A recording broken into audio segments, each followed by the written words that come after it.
Karibu kwenye kipindi chetu cha Campus ambacho siko peke yangu, nitakuwa na mrembo. Tutapiga naye story mwanzo hadi mwisho wa kipindi chetu, kujua maisha yake kwa ujumla pale campus yakoje, changamoto ambazo anakutana nazo na jinsi ya kupata solution kwa ajili ya changamoto hizo. Mambo vipi? Mambo poa. Karibu kwenye Campus. Mbona umepoa sana? Nashukuru. Karibu sana. Utakuwa na mimi na Nalim ambaye nitakuwa na mrembo hapa, dada mzuri kabisa, atatuambia yeye ni nani, ametokea wapi. Tutapiga story nyingi kujua maisha ya pale campus yakoje. Kama tunavyomuona mrembo hapa, atatuambia changamoto zake na jinsi ambavyo anazitatua pale campus. Karibu. Asante. Okay, majina yangu kwanza naitwa Neema. Naitwa Neema Daniel. Ni mwanafunzi wa chuo kikuu Ardhi. Na nasoma kozi ya architecture and interior designing. Okay. Yes. Basically maisha ya chuoni ni yana changamoto lakini pia yana faida zake. Changamoto zenye faida. Changamoto zenye faida endapo ukiamua kuzitumia vizuri. Yes.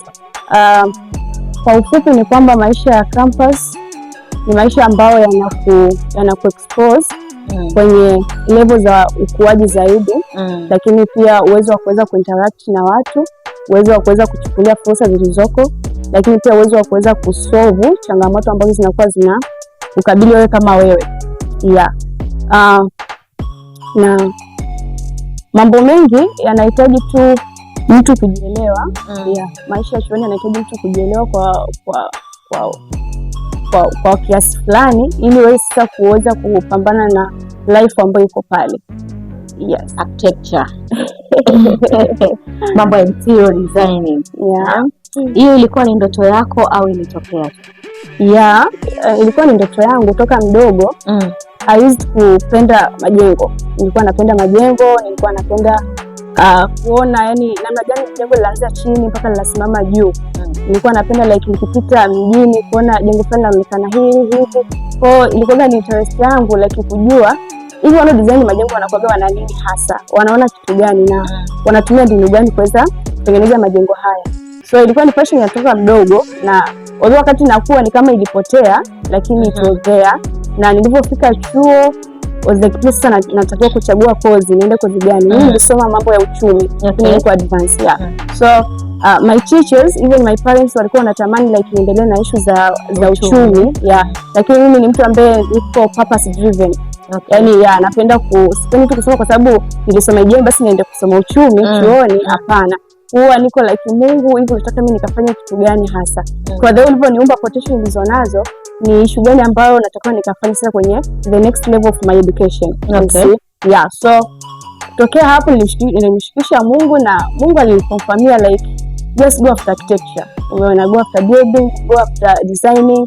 So mimi niliweza kufanya selection ya vyuo ambao nilifanya udizi pamoja na ardhi. Na udizi nilifanya kwa sababu pia wazazi wangu walikuwa nenda udizi kwa sababu hicho kufanya kikubwa, apply, lakini pia walikuwa wanatamani kweli uchumi niendelee nao. Kwa hiyo nikafanya tu kuarizisha, lakini nika udizi pamoja na ardhi. And the good thing is nilipata kote, lakini sasa kwenye kuconfirm nikaa nimerely kwenye interest zangu. Nikaconfirm chuo cha ardhi na niko hapo nasoma School of Architecture. Uchakwenda UDSM wewe, chuo ambacho kila mtu anatamani kwenda kusoma? Actually it was my dream university kusoma UDSM, lakini kama nilivyotangulia kusema mimi kidogo niko purpose driven, lakini pia ni mtu ambaye napenda kumsikiliza Mungu zaidi ananiambia nini. Napenda ile wanasema divine direction, Mungu kukuongoza I do believe kwamba Mungu ananijua zaidi kuliko mimi ninavyojijua. So nikaweka that submission God, nimepata vyuo viwili na ni wapi sasa nataka niende. Nakumbuka mimi nilikuwa napenda nilikuwa kwenye diary zangu nataka nikasome UDSM, nilikuwa ni my dream university. Lakini baada ya Mungu confirm you have to go after architecture after night was alinipa tu confirmation you have kwenda kwenye mambo ya kudesign na nini, nikaa nimepata ile amani kulive UDSM na kuweza kuselect Ardhi University. Kwa ulipata amani ya moyo? Nilipata amani ya moyo na Yeah, na nikajua ni sehemu ya destiny yangu, so I have to go there. So you're good on drawing? Yeah. Yes. Maana kazi yako ni lazima uone kuchora. Yeah, sure. Naturally ni artist kwa kiasi fulani, lakini pia kwa sababu our school tunafundishwa kuchora. Kuna kuchora kama ni artist way, lakini Ardhi University wamebezi hasa kwenye kupata principle na nini, ile uchoraji ambao unafundishwa kwa principles. Basi utanichora na mimi. Yes. Takuletea picha ambao. Basi sawa, nashukuru sana. Yes. Maisha ya pale campus kwa upande wako yakoje? Maisha ya pale kwa watu ambao wamesoma chuo kikuu Ardhi, ni chuo ambacho kidogo kinakudimandi uweze kutoa muda wako mwingi kwa ajili ya shule. Because unaishi hostel na unaishi hostel. Je, pale Ardhi kupata hostel utaratibu wake ukoje? Okay. Kwa utaratibu ambao tuliukuta toka first year mpaka sasa ni kwamba preference kubwa wanapewa first years ambao wanakuwa wanakuja ni newcomers. Hostel ni chache, sio nyingi hivyo, though wameshaongeza, kuna zingine ziko Makongo, lakini bado demand ni kubwa. Kwa hiyo wanachofanya ni kwamba first year akisha kuja chuo wenyewe ndio wanakuwa wanapewa preference, like watakuwa wapate kwanza hostel, afu baadaye wengine labda continuous wenye special cases, kama mtu anaumwa, mtu labda na shida zake fulani ambazo ziko verified, anapewa pia nafasi ya kufanyaje, ya kuingia hostel. Lakini pia leaders ambao wako pale pia wanatoaga opportunity ya kuingia hostel. Are you among them? Yes, yeah, I'm a leader. Mimi naona viongozi wanapendelewa sana jamani, kila mahali. Ukishakuwa kiongozi tu, yani every gold chance unapata. Yeah, for sure. Ndio maana kila mtu anataka kuwa kiongozi, ndio? Sio kila mtu anataka kuwa kiongozi lakini hii kidogo, wengine wanakuwa motivated na hizo fursa ambazo zinatokea, hizo chances na favor ambazo zinatokea kwenye post mbalimbali za leadership pale chuoni. Lakini pia adoti kama ni most the rest wanakuwa tu ile mtu anakuwa labda anasi uongozi, anapenda mambo ya uongozi, umeona. Mwingine apendi kukaa idle, anapenda kujishughulisha na watu. Vipi kuhusu wewe? Mimi personally I love to be a leader and I'm a leader inside. Mimi napenda kuishi na watu, napenda kuinteract na watu in a way kwamba I can improve or can impact something in their life. Yes. So mimi napenda kuwa leader by inspiration.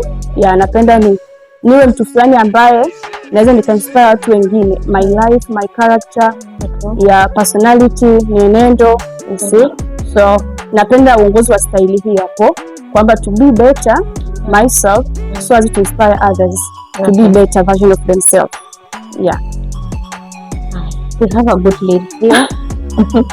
Architecture ambaye ni leader, msichana mdogo sana, mrembo. Maisha ya chuo, changamoto na nini wewe kwa upande wako zinikaje? Wewe kama kiongozi, nikikuangalia tu kwa haraka ni okay, labda ni muonekano, unaonekana mdogo na ni kiongozi. Kwa upande wako hiyo imekuchallenge vipi? Okay. Challenge kubwa kama kiongozi sasa ni pale chuoni, ni changamoto ambazo kidogo zinakuta watu wote, lakini it depends more of your motive and your attitude toward changamoto na toward mazingira pia. Kuna mtu unaweza kaisi ni changamoto kwako, lakini kwa mwingine just a normal thing, just a normal life kwake. Kwa hiyo personally changamoto ambayo ninayo kubwa sana, labda naweza kusema kwa sababu kuna chuoni pale ni issue za academic, lakini pia ni issue za kuinteract na watu, issue za kuweza kutimiza majukumu yako kama kiongozi. Kwa hiyo issue kubwa mimi labda ni issue ya kufanya management ya muda, maana na my school inanihitaji sana muda mwingi kwa darasani, kufanya kazi za kuchora, kukesha kwingi. At the same time kama kiongozi natakiwa nihudhurie vikao, na vikao kama tunavyojua haiwezi kufanyika ndani ya dakika 10 au 20. 1 hour inachukua muda mrefu. Lakini at the same time pia labda unatakiwa kufikia watu, unaona, kwa ajili ya issue fulani. Kwa hiyo changamoto yangu kubwa ambayo naweza nikasema like nimeiona ni issue ya kufanya time management. The rest like navyohusiana na watu na nini inategemea na maturity ya mtu. Lakini pia mimi kwa kiwango fulani don't boost myself, but I have matured enough namna ya kujili na watu, namna ya kuinteract kwa namna ambayo haitaweza kuleta haitaweza kuniletea mimi shida kwenye maisha yangu ya pale shuleni, lakini pia in academic and in social life. Okay. Yes. Social life umesema changamoto kubwa ni muda. Kwenye masomo I mean academically masomo ishu kubwa ni muda. Kwako changamoto kubwa ni muda. Unadili vipi na hii changamoto uliokuwa nayo? Okay. Mostly huwa natumia kufanya time management. Okay. Yeah. Natumia kufanya time management kwamba nakuwa strict kwenye schedule zangu. Yeah. Natakiwa kuwa wapi katika muda husika, na muda husika ninapokuwa katika eneo husika nakuwa pale kufanya jambo husika. So like niko darasani na dili labda na mambo ya uongozi, kama niko darasani basi na make sure niko attention yangu yote, nguvu zangu zote, akili zangu zinakuwa darasani. Na nikisema like huu muda naenda kudili na issue za watu, basi najitoa mzima mzima, like attention yangu na kila kitu inakuwa ni hivyo, na hii inakuwa inanisaidia kutokutumia muda, nakuwa siko scattered. Kwamba like uko darasani unakuwa unawaza labda namna ya kusaidia wanafunzi kwenye issue fulani, na unaweza kuwa unaruhusu darasani. Kwa hiyo cha kufanya na kuwa full employed kwenye eneo husika katika muda husika, ili pia kuweza kufanyaje, kutokupoteza muda wa kuja kurudia labda the same thing ambacho nilikuwepo darasani nikatumia the extra time kukifanya tena. Sio kama umenipata hapo? Nikipata. Yes. Inakuwa inanisaidia like kuwa strict kwenye ratiba na kuandaa to-do list zangu napokuwa chuoni, like kutoka asubuhi mpaka jioni nitafanya 1 2 3, na najitrain actually, so kwamba niko perfect, I'm still training myself ya kustiki na hizo to-do list zangu, lakini na zile priorities zangu ambazo nimejiwekea napokuwa chuoni. Sawa. Yeah. Wakati tunameza mate kidogo ili tuweze kuendelea, tupo hapa kwa udhamini wa Tivas Boutique. Hawa ndio wanatufanya sisi tuna shine. Kama unavyotuona hivi, nenda tu pale Instagram andika Tivas_boutique, utawapata pale ili uweze kushine na kupendeza namna hii. Na kama ulivyoniambia kwamba unajitahidi sana kumanage na kubalance vitu vyote. Je, baada ya hapa, baada ya maisha ya college, tunaenda huko mtaani. Umejiandaje na maisha ya mtaani? Je, utaendelea kwenda kuwa kiongozi huko mtaani utakapokwenda? Upo tayari kwenda kugombea nafasi mbalimbali huko mtaani, au uongozi wako unaishia huko chuo? Okay.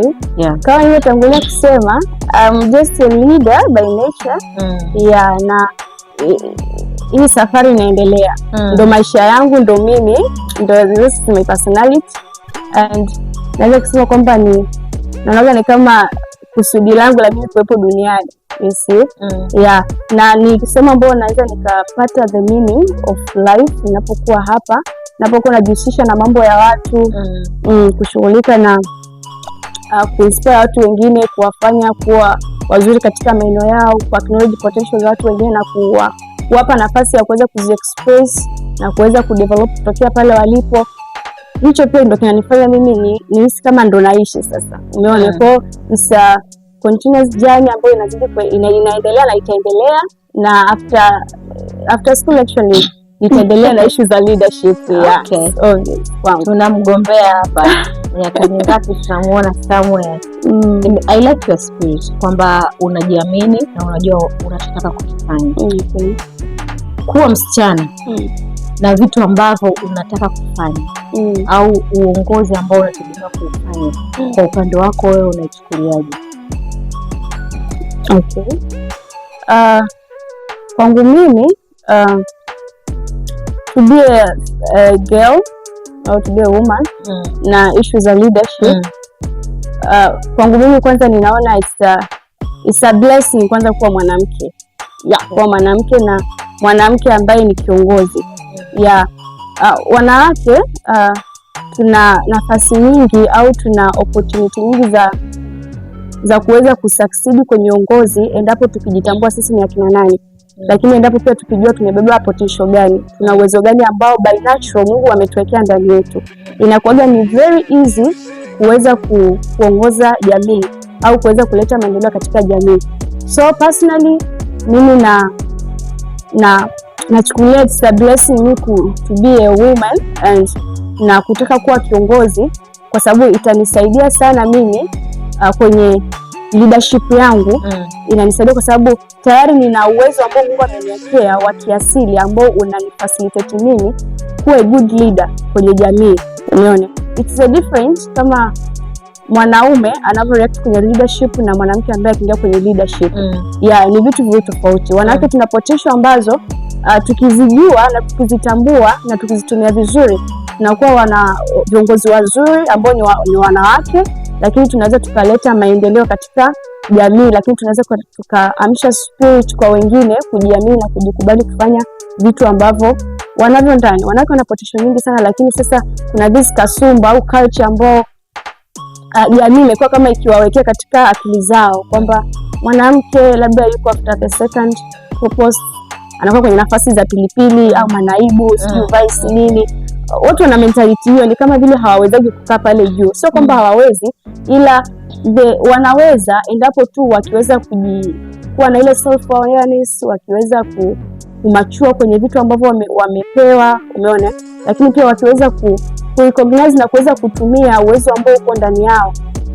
Yaani ule uwezo tu wenyewe umebeba potential za leadership. Kwa hiyo wakiweza kumaster hivi vitu, uongozi just easy, ni namna tu rahisi ya kuweza tu kuintegrate vitu na kuweza kuleta mguso katika jamii. Nani alikuinspire? Okay, mimi kuingia kwenye issue za leadership, kwanza alininspire baba yangu. Babako ni kiongozi? Although sio kiongozi kwamba yuko kwenye post fulani za juu, ila life aliyokuwa anaishi na namna alivyokuwa ananilea, alikuwa nabii sana kwenye aliniona napenda uongozi, I don't know, ila alikuwa ananilea kwa namna ambayo alikuwa na impact spirit ya leadership ndani yangu, na kwa sababu it was there, so ikareact, unaona, ikakubali.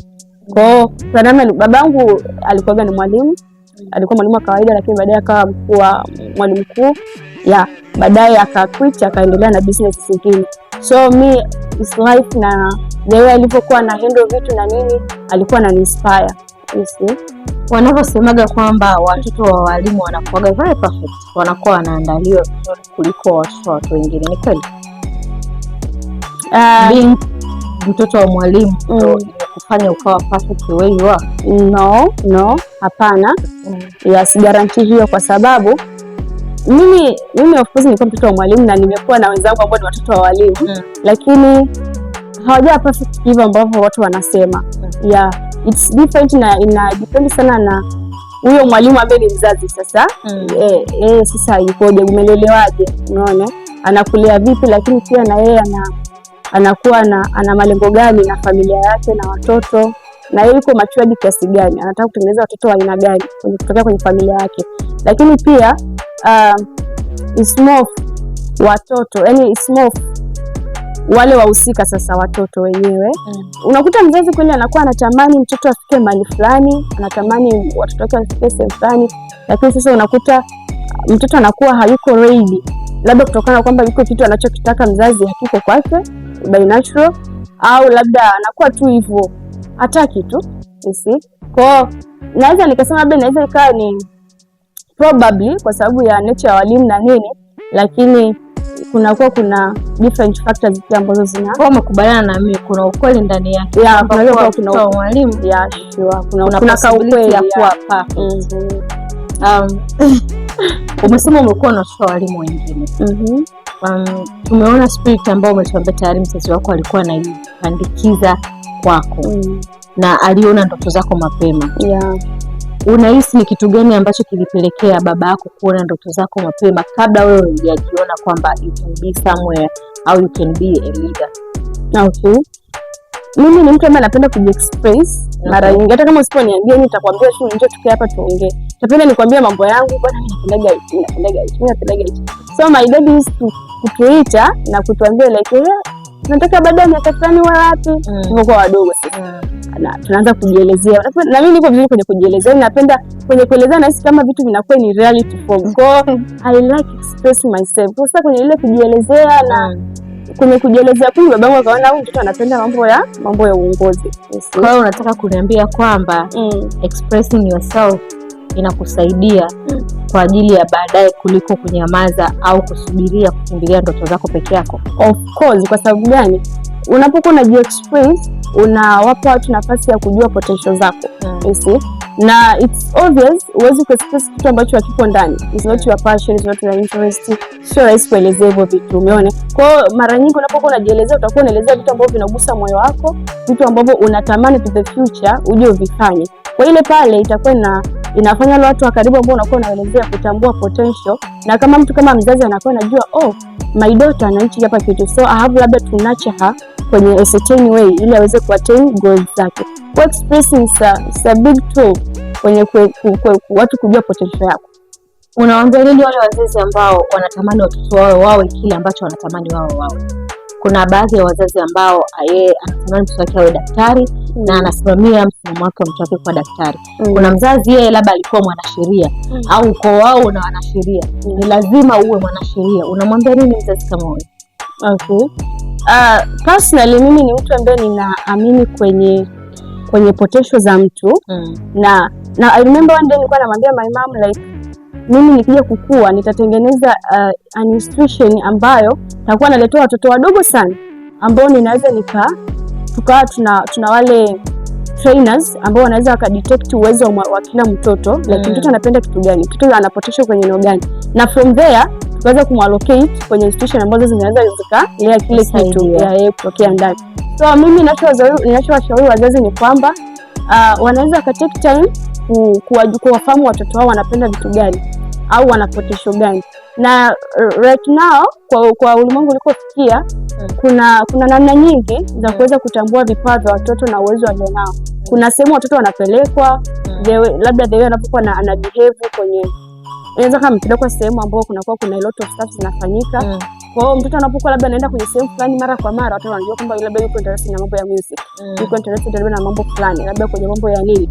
Kwa hiyo from there wazazi pia wafahamu hichi kitu kwamba kila mtoto anapozaliwa au kila mtu anakuja duniani anakuwa na kitu chake, ana purpose, ana certain assignment ambayo anatakiwa kufulfill akiwa duniani. Kwa hiyo tukiwa na ufahamu haitakuwa like kwamba mimi nikulazimisha tu sasa kuwa daktari, na probably mzazi wangu alikuwa ameambiwa kuwa daktari, amefeli kuwa daktari, si ndio? Labda kutokea kwenye mazingira na background na nini, asije akaihamishia hicho kitu kwa mtoto. Kwamba ajue kwamba mtoto pia naye anakuja na baraka zake, anakuja na assignment yake na purpose yake. Kwa hiyo wazazi watambue hicho kitu, lakini pia wawasupport watoto, wawatie moyo kwenye kile ambacho wanatamani kukifikia. Ina maana kwamba ndoto zao sio ndoto za watoto wao. For sure. Okay. Pamoja na changamoto ambazo umetuambia unapitia shule pamoja na kusave muda, unahisi ukija kuwa kiongozi ukawa na majukumu mengine, ukaja kuwa na maisha mengine, utawezaje kumanage muda? Tumeona hapa tayari una vitu viwili tu, na shule na uongozi. Muda umekuwa changamoto. Mbeleni unaweza ukaja ukawa na majukumu zaidi ya 3 au 4. Utaweza kumanage kwa muda wako? It is possible. Inawezekana muda kumanage kutokea kwenye level uliopo. Kuna namna nyingi za kumanage muda ambazo zipo kwenye kitabu na nini, ambazo is like they are just pretty common, ila inategemea sasa na mtu anakuwa anazi-apply kwa style gani. Kwa personally ninapofanya huku haitatofautiana na nikiwa juu, ila tu ni vile mambo labda yataongezeka, nitaongeza labda kwenye shughuli zangu zitakuwa nyingi, lakini pia labda ninaweza nikawa na priority nyingi zaidi au chache kutokana na majukumu ambayo ninayo. Kwa hiyo hazitofautiana kwa sababu it has been my habit ku manage muda, na tools ambazo namna ambazo nazitumia kwenye ku manage muda hazitofautiana na nikiwa juu. Kwa hiyo ni zile, ila sasa tu naweza nikasemaje kwamba inahitaji tu kwamba ile tabia iendelee ya kumanage muda, ile tabia ya kutaka kustiki kwenye malengo, kustiki kwenye priorities, na kuwa strict na mambo yako. Unaamini kwenye ndoto au unaamini kwenye maisha ambayo maisha jinsi yalivyo? Mimi ninaamini kwenye ndoto. Ninaamini kwenye ndoto, na kama nilivyotangulia kusema kila mtu anapokuja hapa kuna certain purpose ambayo anakuwa tayari yuko ordained na Mungu kuja kuifanya. Na mara nyingi inakuwa connected na moyo wake, inakuwa connected na roho yake. Kwa hata kama anapozaliwa, no matter kwamba atazaliwa kwenye mazingira gani, ni magumu kiasi gani, lakini kuna ile kitu inaendelea kupiga kelele ndani kwamba mimi am interested in a certain thing. Kuna ile inspiration ndani kwa sababu inakuwa iko divine connected na mtu. Kwa hiyo yule mtu sasa akiweza kudaka ile ndoto, ile dream ambayo iko ndani yake na akiweza kuipajuu, it come to pass. Lazima itatokea kwa sababu iko ordained ndivyo na Mungu ndivyo alivyoyaumba maisha. Kwa hiyo tukisema like siamini kwenye maisha yalivyo kwa sababu maisha yanatokea kwenye purpose. Maisha ndio kusudi lenyewe. Kwa hiyo mimi sitegemei nazaliwa ndo nije nijipate duniani, hapana. Hicho kitu hakijakaa hivyo. Kwamba mimi ninapokuja tayari nakuwa nina dream, nakuwa nina purpose ya kufanya. It's a matter of discovering it, lakini pia it's a matter of hivyo sasa kuweza kumuomba Mungu like yako wakati kwenye mazingira sahihi ya kuishi na watu sahihi ili uweze kuna ka process sasa kwenye kumanifest dreams, ndio. Lakini hiki kitu cha kusema like maisha ndo haya kwa hivyo maisha bwana ndo anatufanya tuwe hivi, hapana. Mimi ninakataa hichi kitu kwa sababu Mungu ndo aliyopa maisha na maisha ameyaweka ndani ya mtu. Sika anapokuja anakuwa na maisha determine like mtu aishi style gani. Kwa maisha anapokuja wewe make sure tu kwamba yana support kile kitu ambacho umekuwa umekibeba. Tumia mazingira yaliyoko, tumia fursa watu wanaowapata kuweza kusupport kile kitu ambacho unakuwa tayari umekibeba. Kwamba maisha yasikupe definition ya namna gani uishi, vitu gani uvifanye, kazi gani uzifanye, ajira gani inakuwa. Ndio maana nilikwambia kwamba mimi nilijua toka niko nakuwa Mungu alisaidia kujua like life is just not more opportunities na ni kitu gani, hapana. Ni kitu ambacho tayari kinakuwa kiko ordained. Safari ya mtu inakuwa tayari imeshapangwa. Ila sasa ni vile tu mtu kudiscover kwamba hiki kitu inakuaje. Na mara nyingi tunadiscover kutokea kwa Mungu. Kwa hiyo tunarudi kwa Mungu aliyotuumba like God. Mimi naingia university. Najua nimetoka EGM, lakini sasa sitaki kwenda ile like watu wanaotoka EGM waga wanaenda kusoma mambo ya uchumi, labda mambo ya banki, bwana, mambo ya accountant. Mimi sitaki kwenda kwa kawaida za maisha sasa. Hizi ndo kawaida tunazosema. Sitaki kwenda kwa kawaida za maisha. Mimi nataka kujua ni kitu gani ambacho uliniambia kukifanya. Iwezi amini mimi tuko wawili nadhani darasani tunasema EGM ambao tunasema interior design ambao tumetoka kwenye course ya EGM. Most ni PCM, na ndio watu tunakwambia ile architecture lazima PCM, ndio TCB au PGM. Lakini kwa sababu mimi nilikuwa naamini kwamba life is more about purpose. I ask God like mimi sitaki tu kusomea kitu kwa sababu nimesoma huko advance, nataka niende after nini. Kwa Mungu akanipa direction nikaenda. Kwa hiyo maisha yatakiwa kudefine wewe ufanye kitu gani. Unatakiwa uwe na ndoto. Kabla maisha hajakupeleka unatakiwa uyapeleke maisha. Ulikuwa na mimi Nana Elimu ambaye nimepiga story nyingi sana na mrembo hapa. Atatusaidia tutampataje kule kwenye social media. Hakikisha unaenda pale kwetu kwenye account yetu ya CUC au Creative Uniconnect, unaenda kutupia comment ya kwako, bila kusahau watu ambao wanatufanya sisi tushine, wanatupa nguvu ya kuwa hapa tulipo Tivas Boutique. Nenda pale Instagram andika Tivas_boutique, utawapata uzuri sana pale. Kajichagulie vitu vizuri classic ambavyo vitakufanya uwe na muonekano wa kipekee. Nakupa nafasi uongee na kijana ambaye anakuangalia sasa hivi. Una nini cha kumwambia? Okay. Jambo ambalo naweza kuwashauri vijana wa sasa hivi ni kwamba life iko more oriented kwenye purpose. Kila mtu anayekuja duniani anakuwa tayari kuna kitu amewekewa kuja kukitimiza duniani. Sasa cha kufanya ni kwamba you have to discover your purpose.